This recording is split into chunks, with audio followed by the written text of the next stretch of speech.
মোহাম্মদ নবীর সুন্নাত হলো কি? খাবার আগে হাত ধোয়া মোহাম্মদ নবীর সুন্নাত, খাবার আগে দস্তরখানা বিছানো মোহাম্মদ নবীর সুন্নাত, নবী আমার খাবার আগে লবণ বা পানি গালে দেওয়া মোহাম্মদ নবীর সুন্নাত। নবী আমার 3 আঙুলে খাবার তুলতেন, 5 আঙুলে গালে দিতেন, 3 আঙুলে খাবার তুলতেন, 5 আঙুলে গালে দিতেন, ভালো করে চিবিয়ে হজম করে বের করতেন। শুধু তাই নয়, মোহাম্মদ নবীর সুন্নাত আরো কয়েকটা শুনে নিন। এরপরে নবীজি বললেন, খাওয়া যখন হয়ে যাবে, খাওয়া যখন হয়ে পানি যখন পান করবে, খাবার মাঝে ঢক ঢক ঢক ঢক করে পানি পান করবে না, 3 ঢোকে পানি পান করবে।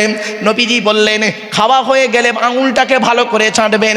আঙুল চাটা হলো মোহাম্মদ নবীর সুন্নাত। যে প্লেটে খাবেন ওই প্লেটটা আপনি চেটে খাবেন।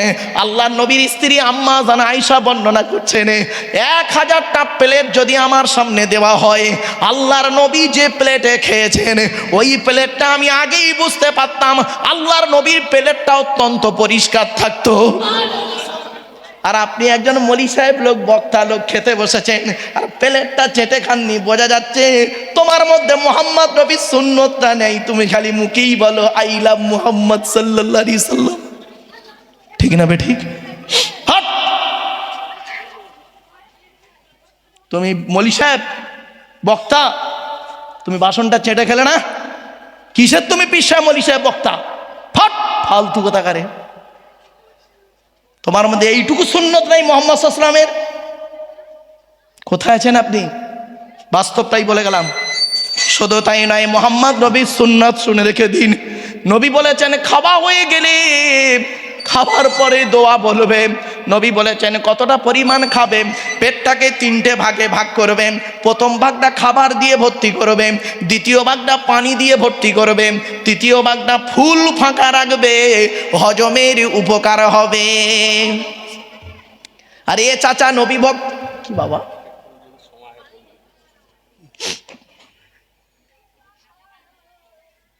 আচ্ছা ঠিক আছে বাপ, ঠিক আছে। মুহাম্মদ সাল্লাল্লাহু আলাইহি সাল্লাম বলেছেন কতটা পরিমাণ খাবেন। মা বোনেরা শুনে নিন, বাবাজিরা শুনে নিন, রাগ করবেন না, আমাকে ভুল বুঝবেন না। নবীজি বলেছেন পেটটাকে 3টে ভাগে ভাগ করবে। কটা ভাগে? কটা ভাগে? নবীজি বলেছেন পেটটাকে 3টে ভাগে ভাগ করবে। প্রথম ভাগটা খাবার দিয়ে ভর্তি করবে, দ্বিতীয় ভাগটা পানি দিয়ে ভর্তি করবে, তৃতীয় ভাগটা ফুল ফাঁকা রাখবে, হজমের উপকার হবে। এ চাচা নবী ভক্ত বাড়িতে দাওয়াত খেতে গেছে, পেটটাকে 3টে ভাগে ভাগ করেছে। প্রথম ভাগটা লুচি মিষ্টি ঢুকিয়ে ভর্তি করেছে, দ্বিতীয় ভাগটা বিরিয়ানি ঢুকিয়ে ভর্তি করেছে, আর তৃতীয় ভাগটা দই মিষ্টি থামস আপ চাটনি পাঁপড়। আর জায়গা নেই চাচার পেটে, চেপে চেপে চেপে চেপে পান মশলা রাস্তার ওপারে গিয়ে বমি করে দিয়েছে। বেবাড়িতে গিয়ে নাকি একটা লোক 70 পিস রসগোল্লা খেয়েছে। আরে মানুষের বাচ্চা না কুমিরের বাচ্চা? রাগ করবেন না। হুজুর আমার 20 পিস রসগোল্লা খেয়েছে। 20 পিস রসগোল্লা খাবার পরই বাড়িওয়ালাকে বলছে, বাবা চায়ে চিনি দিও না। কেন? সুগার। তা আগে যে 20 পিস রসগোল্লা ঢোকালি ওটা কি নিম পাতার বড়ি? বাড়ি থেকে বাবা আমার আলোচনাটা না শুনতে কেমন কেমন লাগবে, অতি বাস্তব কথা বললাম। অসুবিধা হচ্ছে আপনাদের? আর পুরুষরা মাথার চুল ছোট করে, এটা ইব্রাহিম নবীর সুন্নাত। পুরুষরা মাথার চুল ছোট করে, এটা ইব্রাহিম নবীর সুন্নাত। গোঁপ রাখা হলো ইব্রাহিম নবীর সুন্নাত। দাড়ি রাখা হলো ইব্রাহিম নবীর সুন্নাত। কুল্লি করা হলো ইব্রাহিম নবীর সুন্নাত। হাত আর পায়ের নখ কাটা হলো ইব্রাহিম নবীর সুন্নাত। পেশাব পায়খানা ফিরে পানি ব্যবহার করা ইব্রাহিম নবীর সুন্নাত। বগলের লোম নাভির নিচের লোম 40 দিনের মধ্যে পরিষ্কার করতে হবে, এটা ইব্রাহিম খলিলুল্লাহর সুন্নাত। পেশাব শুধু তাই নয়, পুরুষ লিঙ্গের আঘাত চামড়া কেটে বাদ দেওয়া, এই খাতনা বা মুসলমানি হওয়া। 82 বছর বয়সে জঙ্গলে কুড়ুল দিয়ে নিজে নিজে আল্লাহর হুকুমে এই মুসলমানি সর্বপ্রথম হয়েছিলেন যিনি, তিনিই হলেন ইব্রাহিম খলিলুল্লাহ। শুধু তাই নয়, নাভির নিচে দিকে নিয়ে হাঁটুর নিচে পর্যন্ত 70 ডাকা ফরজ, এই 70 ডাকা হলো ইব্রাহিম নবীর সুন্নাত। শুধু তাই নয়, অজু করতে গিয়ে, শুধু তাই নয়, আরো বলে দিচ্ছি আপনাদের এখানে আমি এলাম, আমাকে দোতলায় তুলে নিয়ে আপনারা মেহমানদারি করাচ্ছিলেন। এই মেহমানদারি করানোটা মুহাম্মদ নবীর সুন্নত নয়। পৃথিবীতে একজন নবী ছিলেন যিনি বিনা মেহমানে কোনো দিন খেতেন না, তিনি হলেন ইব্রাহিম খলিলুল্লাহ। শুধু তাই নয়, আরেকটু জেনে যান, বাপের একটু অসুবিধা হচ্ছে, আরেকটু সুন্নত জেনে যান। অজু করতে গিয়ে হাত মুখ ধৌত করেন 3 বার করে, এটা ইব্রাহিম নবীর সুন্নাত। শুধু তাই নয়, নামাজ পড়তে গিয়ে রুকুতে গিয়ে সুবহান রাব্বিয়াল আযীম বলেন, এটা ইব্রাহিম নবীর সুন্নাত। সাজদায় গিয়ে সুবহান রাব্বিয়াল আলা বলেন, এটা ইব্রাহিম নবীর সুন্নাত। শুধু তাই নয়, আরো আপনাদের বলে যাচ্ছি, হাজিরা হজ করতে যাবার সময় তালবিয়া পড়ে, লাব্বাইক আল্লাহুম্মা লাব্বাইক লা শারীকা লাকা লাব্বাইক ইন্নাল হামদা ওয়ান নি'মাতা লাকা ওয়াল মুলক লা শারীকা লাক। এই তালবিয়াটা সর্বপ্রথম যিনি পড়েছিলেন তিনি হলেন হযরতে ইব্রাহিম খলিলুল্লাহ। তাহলে মুহাম্মদ নবীর সুন্নাতগুলো কি বলবো? হ্যাঁ, তাহলে বুঝতে পারবেন তো, সুবিধা হবে। মাথায় টুপি দেওয়া মুহাম্মদ নবীর সুন্নাত, বাবরি চুল রাখা মুহাম্মদ নবীর সুন্নাত, পাগড়ি পরা মুহাম্মদ নবীর সুন্নাত, রুমাল মাথায় দেওয়া মুহাম্মদ নবীর সুন্নাত। শুধু তাই নয়, মেসওয়াক করা মুহাম্মদ নবীর সুন্নাত, দাড়িকে বড় করা মুহাম্মদ নবীর সুন্নাত, গোঁফকে ছোট করা মুহাম্মদ নবীর সুন্নাত, পাঞ্জাবি গায়ে দেওয়া মুহাম্মদ নবীর সুন্নাত, ভেতরে গেঞ্জি গায়ে দেওয়া মুহাম্মদ নবীর সুন্নাত। শুধু তাই নয়, পেশাব পায়খানা ফিরে কুলুপ ব্যবহার করা মুহাম্মদ নবীর সুন্নাত, আর পানি ব্যবহার করা ইব্রাহিম নবীর সুন্নাত। শুধু তাই নয়, জুতো পায়ে দেওয়া মুহাম্মদ নবীর সুন্নাত। 25 বছর বয়সে কটা মেয়ে নষ্ট করেছেন আপনি খেয়াল করুন। আল্লাহর একটা ডায়েরি আছে, পাপের ডায়েরি। আপনাদের এখানে কোন থানা ভাই? বাগুইয়াটি থানায় একটা ডায়েরি আছে, দেখবেন প্রত্যেক থানায় একটা ডায়েরি থাকে, আসামিদের ডায়েরি থাকে না? ওই ডায়েরির একটা নাম্বার থাকে, দাগি লোকেদের নাম্বার, কেস করলি কেস নাম্বার থাকে। আচ্ছা সত্যি কথা বলুন, আপনি মরে যাবেন, আপনার ছেলে মরে যাবে, আপনার বাপ মরে যাবে, ওই খাতার ওই ডায়েরি থেকে নামটা মুছবে? আপনার ছেলে যখন পাসপোর্ট করতে যাবে, দেখবেন আপনার ছেলে যখন পাসপোর্ট করতে যাবে, পাসপোর্ট অফিসার আপনাকে আটকাবে, তোর বাপের নামে কেস ছিল, ঠিক না বেঠিক? আপনি 20 বছর আগে একটা অন্যায় করেছেন, আপনার নামে একটা কেস আছে, সেই কেসটা আবার উঠবে। আল্লাহ বলছে, তোদের থানার ডায়েরিতে, তোদের থানায় পাপের ডায়েরিতে কি হয়, কেস ওঠে না, ডায়েরি নাম্বার যায় না। আর আমারও একটা পাপের ডায়েরি আছে রে। আল্লাহ বলছে, আমার একটা পাপের ডায়েরি আছে, আমার একটা ডায়েরি আছে, ওই ডায়েরিতে না তোদেরও পাপ লেখা আছে, তবে তোদের থানার ডায়েরিটা মোছে না। আর আমার ডায়েরিটা কবে মোছে জানিস? আল্লাহ বলছে, কবে মুছে দেবো জানিস? কোরআন বলছে, কোরআন বলছে, অমাইয়া আমালু সুআন আও ইয়াযলিমি নাফসা সুম্মা ইয়াস্তাগফিরিল্লাহ ইয়াজিদিল্লাহ গফুরুর রহিমা। 5 নম্বর পারার 15 নম্বর পৃষ্ঠার 8 নম্বর লাইন, সূরার নাম সূরা নিসার মধ্যে আল্লাহ বললেন, বান্দা তুই পাপ করেছিস আমি আল্লাহ জানি, জেনা করেছি জানি, সুদ খেয়েছিস, ঘুষ খেয়েছিস বা বিচার করেছিস, পাপ করেছি আমি আল্লাহ সব জানি, আমার অজানা কিছু নেই। বান্দা চলে আয়, চলে আয়, চলে আয়, পাপ করেছিস, চলে আয়, চলে আয়, চলে আয়। কোথায় আসবি? আমার কাছে আয়। কি করবি? সুম্মা ইয়াস্তাগফিরিল্লাহ, একবার তওবা ইস্তিগফার কর, বল আল্লাহ আমি আর জীবনে কোনোদিন পাপ করব না। এই বলে তোরা তওবা কর, আমি আল্লাহ তোদের জীবনের গুনাহগুলো মাফ করে দিয়ে ওই পাপের ডায়েরি থেকে পৃষ্ঠাটা ছেড়ে নিয়ে তোর নেকির খাতায় লিখে দিয়ে মোমেনের খাতায় নাম লিখিয়ে দেব। কি ভাবছেন? বাড়ি থেকে ভাববেন।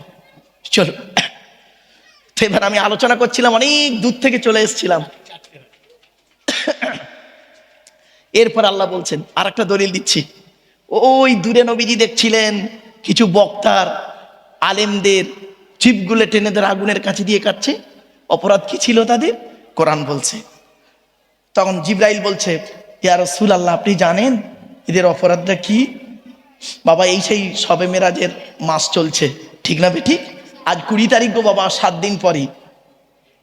এই জন্য একটু আলোচনাটা করলাম। কেন? ওই দিকের একটু টাচ রেখে করলাম, শুনতে অসুবিধা হচ্ছে বাবা মা শুনতে চলে। আল্লাহ বলছেন, ফেরেশতারা জিবরাইল তখন বলছেন এদের অপরাধ কি শুনবেন? কি আতা কোরআন বলছে আতা আমরুনান নাসা বিল বিররি ওয়াতানসাউনা আনফুসাকুম ওয়া আনতুম তাতলুনাল কিতাব আফালা তাকিলুন। 1 নম্বর পারা 5 নম্বর পৃষ্ঠার 8 নম্বর লাইন, সূরার নাম সূরা বাকারা। এরা মানুষকে ভালো কাজের আদেশ করে। আল্লাহ বলছেন, এই আব্দুল্লাহ গিল মারুফ, এই আব্দুল্লাহ গিল মারুফ, তুই মানুষকে ভালো কাজের আদেশ করিস আর নিজেই ভালো কাজ থেকে ভুলে থাকিস।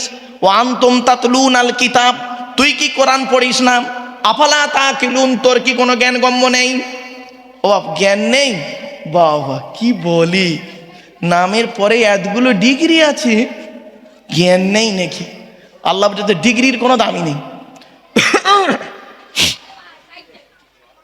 তো ডিগ্রির কোনো দাম নেই। তোর জন্য আমি কি করেছি শোন। আল্লাহ বলছে আমাদের জন্য কি রেখেছে আল্লাহ, কোরআন বলছে ওয়ালাকাদ যারানা লিজাহান্নামা কাসীরাম মিনাল জিন্নি ওয়াল ইনসি লাহুম কুলুবুল লা ইয়াফকাহুনা বিহা ওয়া লাহুম আ'য়ুনুল লা ইউবসিরুনা বিহা ওয়া লাহুম আযানুল লা ইয়াসমাউনা বিহা উলাইকা কাল আনআম বাল হুম আদাল উলাইকা হুমুল গাফিলুন। 9 নম্বর পারা 13 নম্বর পৃষ্ঠা 1 নম্বর লাইন, সূরার নাম সূরা আরাফ। আল্লাহ বলছেন জিন আর ইনসানের জন্য জাহান্নাম তৈরি করেছি। কারা জাহান্নামে যাবে?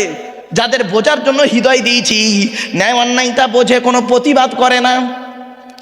যাদের দেখার জন্য চোখ দান করেছি, ন্যায় অন্যায়টা দেখে কোনো প্রতিবাদ করে না।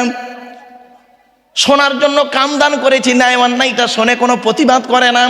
ওরা মানুষ নয়, ওরা হলো চতুষ্পদ জন্তুর ন্যায়, বালহুম আদল, বরং তার থেকেও নিকৃষ্ট। কোথায় আছেন আপনি? আপনি কি ভাবলেন আপনি নামাজ পড়লে রোজা রাখলে আপনাকে ছেড়ে দেবে আল্লাহ?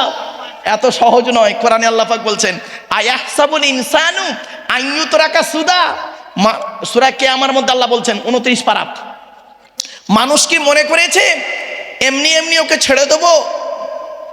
এত সহজ নয়, এত সহজ নয় এমনি এমনি ছেড়ে দেবো। কড়ায় গন্ডায় হিসাব নিয়ে তবে ছাড়বো।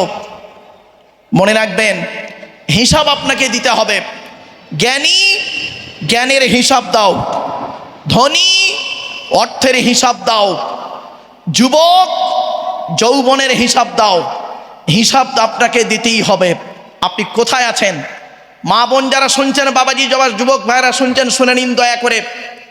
কিয়ামতের মাঠে আল্লাহ আমাদের 2 দিকের প্রশ্ন করবে।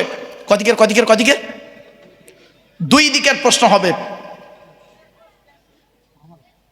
কি ভাবা কি কি কি ও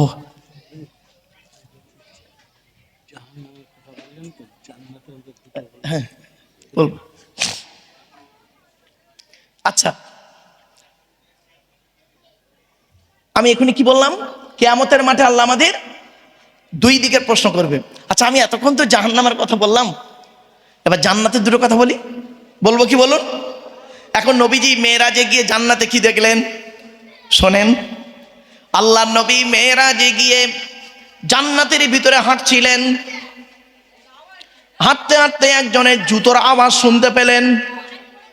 নবীজি মনে মনে ভাবলেন জান্নাতের ভিতরে জুতোর আওয়াজ কার রে? নবীজি বলছেন সামিতু খসখসাতান আমামি ফিল জান্নাতি ফাইজান বেলালুন।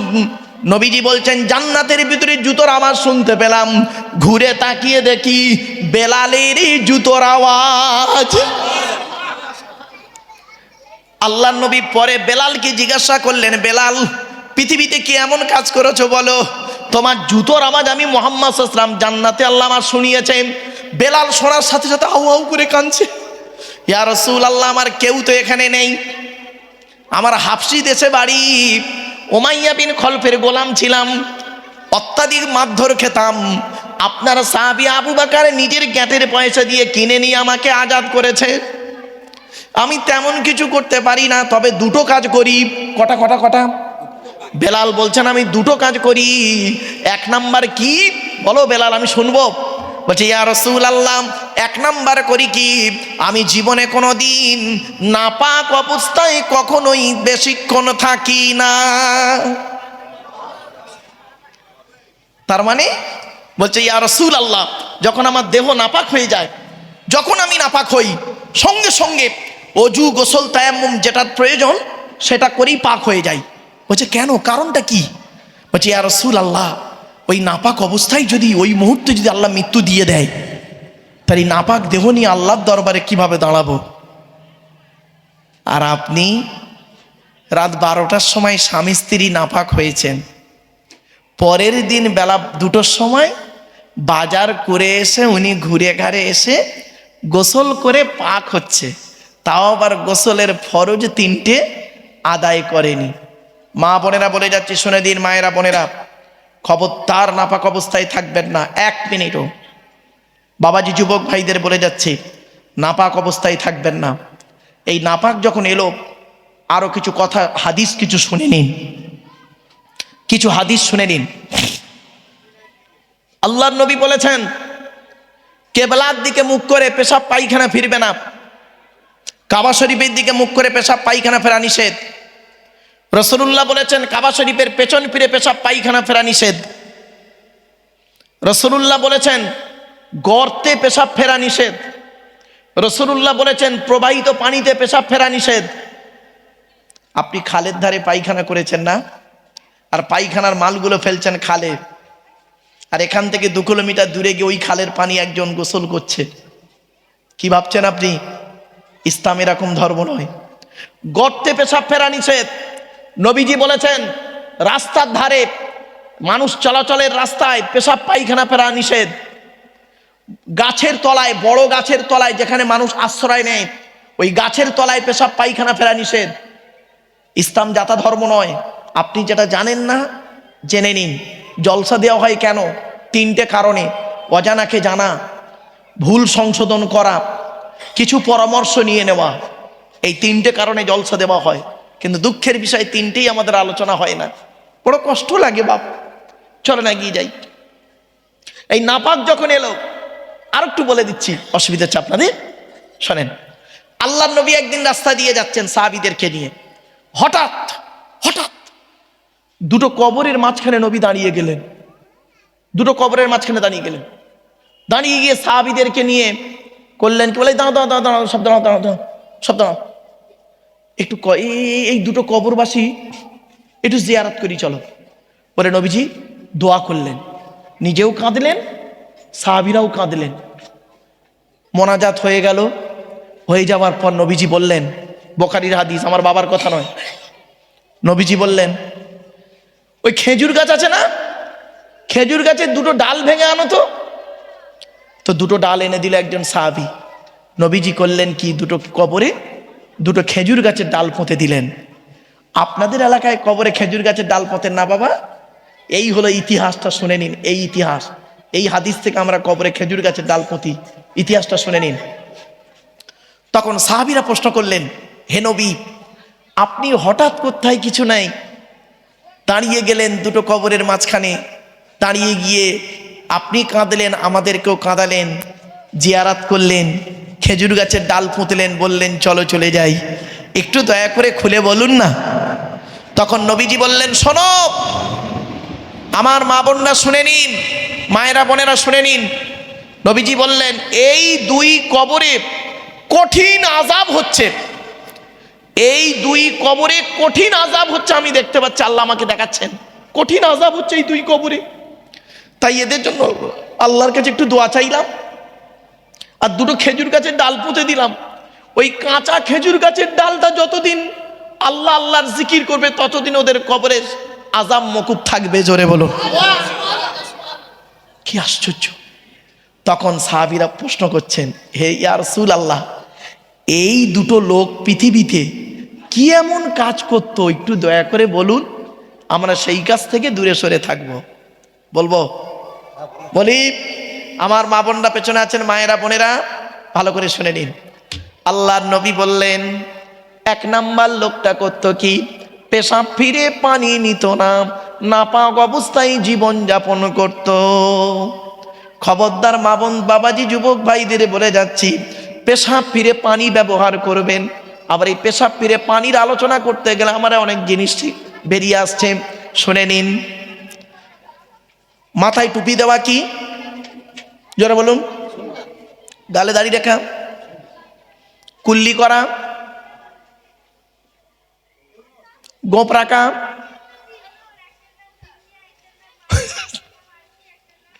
বাবা আমি বলেছি না, আমার ওয়াজ শুনতে গেলে একটু ব্রেন লাগবে, শুনে নিন। কোনটা কোন নবীর সুন্নাত একটু শুনে নিন, কোনটা কোন নবীর সুন্নাত। আমার মাথার চুলটা ছোট না বড়? তাড়াতাড়ি তাড়াতাড়ি। ছোট। একটু হবে না? বন্ধ করে দেবো? আর একটু হবে? একবার দরুদ শরীফ। আল্লাহুম্মা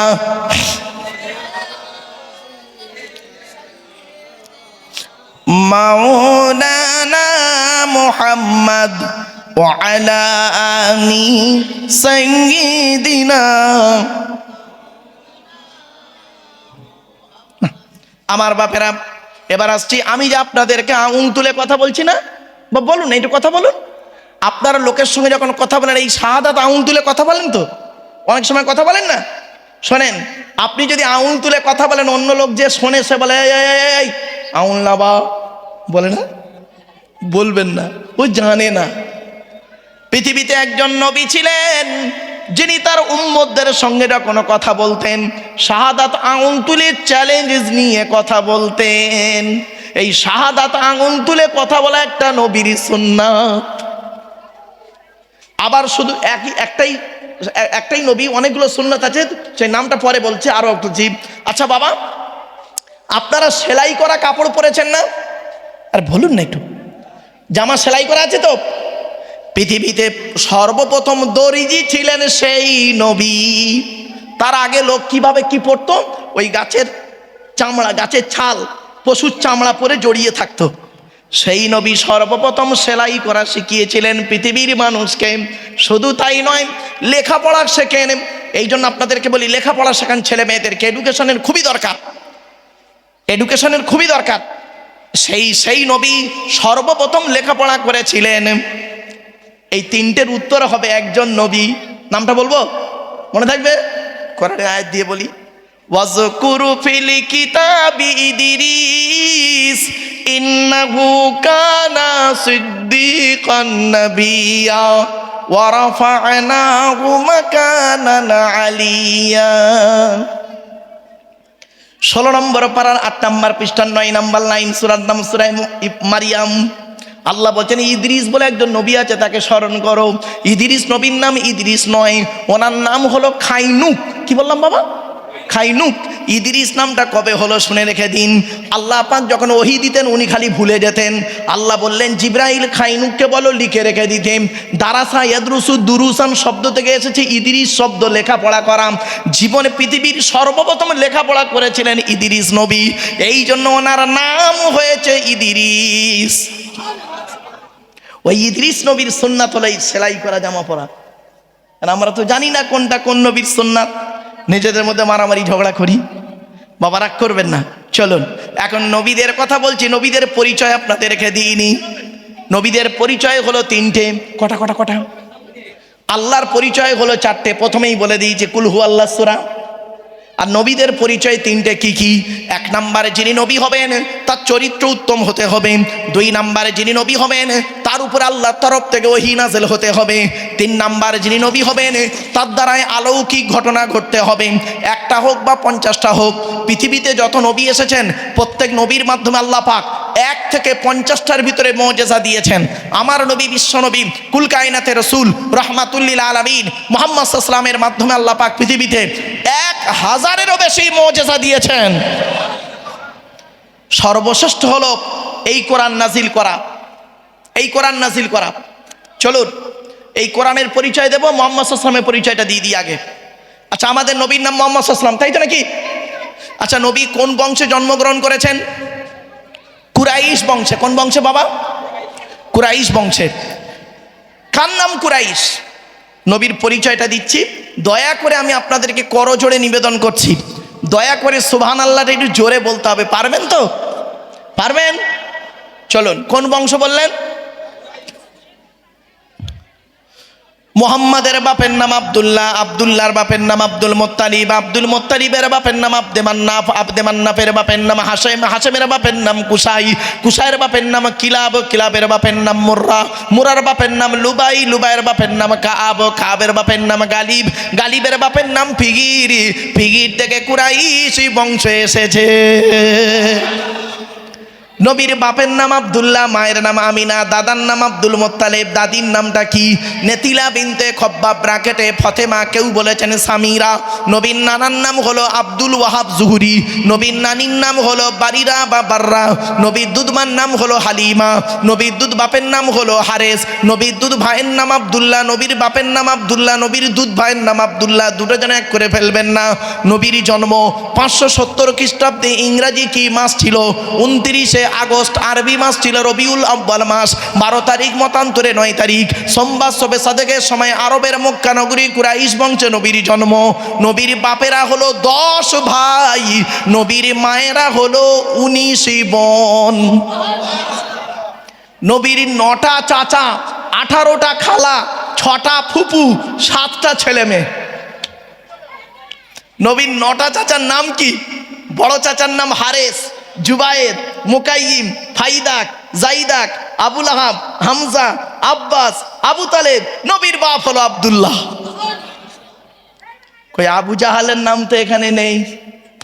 আবু জাহাল নবীর চাচা নয়। আমরা জানি না বলে দিই আবু জাহাল নবীর চাচা, বলে না অনেকে।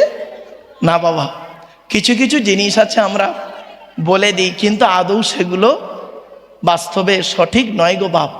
একটা বলবো আপনাদের, একটা বলবো। হ্যাঁ, এই দেখুন, অনেক বক্তার মুখ থেকে শুনেছেন কি, আসসালাতু মেরাজুল মুমিনিন, নবীজি বলেছেন নামাজ আমার মেরাজ শরীফ, বলে না অনেকে। খবরদার এটা বলবেন না, এটা কোনো হাদিসই নয়, এটা কোনো হাদিস নয়। আসসালাতু মেরাজুল মুমিনিন, এটা হাদিস নয় গো বাবা। বিজ্ঞ পণ্ডিতরা গবেষণা করে বের করেছে এটা হাদিস নয়, নবীর কথা এটা নয়, এটা একটা বাক্য। সেটাকে আমরা নবীর হাদিস বলে চালিয়ে দিলাম। এত সহজ জিনিস নয় গো বাপ। চলেন, নবীর 7টা ছেলে মেয়ে, 3টে পুত্র সন্তান, 4টে কন্যা সন্তান। 3টে পুত্র সন্তানের নাম কি? বড় ছেলেটার নাম কাসেম, তারপরের ছেলেটার নাম হলো তাহের বা তৈয়েব, ছোট ছেলেটার নাম হলো ইব্রাহিম। 4টে কন্যা সন্তানের নাম কি? বড় মেয়েটার নাম জাইনাব, রুকাইয়া, উম্মে কুলসুম, ছোট মেয়েটার নাম হলো ফতেমা, যার সঙ্গে নবীজি হযরত আলী রাদিয়াল্লাহু তাআলা আনহুর বিবাহ দিয়েছিলেন। এখান থেকে একটা শিক্ষা নিয়ে নিন, কোন ছেলেকে জামাই করবেন, যাই তাই ছেলেকে জামাই করবেন না। আমার মা বোনদের বলে যাচ্ছি, বাবাজি যুবক ভাইদের বলে যাচ্ছি, যাই তাই ছেলেকে জামাই করবেন না। কোন ছেলেকে জামাই করবেন? যে ছেলের মধ্যে কমসে কম 2টো গুণ পাবেন। আর কোন মেয়েকে বৌমা করবেন? কোন মেয়েকে বৌমা করবেন? খালি সাদা চামড়া দেখে ছুটবেন, সব সাদা চামড়ার মেয়ে ভালো নয়, রাগ করবেন না। বাংলায় একটা কথা আছে, নদীর জল ঘোলা ভালো, জাতের মেয়ে কালো ভালো। কথাটা একেবারে ফেলে দেওয়ার নয়। কোন মেয়েকে বৌমা করবেন? যাই তাই মেয়েকে বৌমা করবেন না। এই কোরআনে আল্লাহ জানিয়ে দিয়েছেন কোন মেয়েকে বৌমা করবেন, যে মেয়ের মধ্যে কমসে কম 6টা গুণ পাবেন। কটা গুণ? 6টা গুণ বলবো? হ্যাঁ, চলুন। কোন ছেলেকে জামাই করবেন? খালি একলা বাপের একটা ছেলে দেখে ছুটবেন, সব একলা বাপের একটা ছেলে সমান নয়। শুনে নিন, যে ছেলের মধ্যে কমসে কম 2টো গুণ পাবেন। 1 নাম্বার দেখবেন ছেলেটি সৎ ছেলে কিনা খবর নেবেন। সৎ কাকে বলে? বক্তব্য শুরুতেই বলেছি, রসুল বলেছেন 2 ঠোঁটের মাঝখানে 2 রানের বীজখানে। মনে পড়ছে? বাড়িতে গিয়ে ভাববেন। আরে আপনারা মেয়ে দেখতে গেলে কি করেন? মেয়ের বাপের চরিত্র কেমন দেখেন, মেয়ের মায়ের চরিত্র কেমন দেখেন, মেয়েটা কটা ছেলের সঙ্গে প্রেম করেছে এই খবর রাখেন, তাই না? আর ছেলের খবরটা কেন নেন না? ছেলের বাপের চরিত্র কেমন, ছেলের মায়ের চরিত্র কেমন, ছেলে কটা মেয়ে নষ্ট করেছে, এ খবর তো নেন না কেন? বাড়ি থেকে ভাববেন। 1 নাম্বার ছেলেটি সৎ ছেলে কিনা খবর নেবেন। দুই নাম্বার ছেলেটি কর্মী কিনা খবর নেবেন, কর্মী মানে পরিশ্রমী ছেলে কিনা খবর নেবেন। এবার আসছি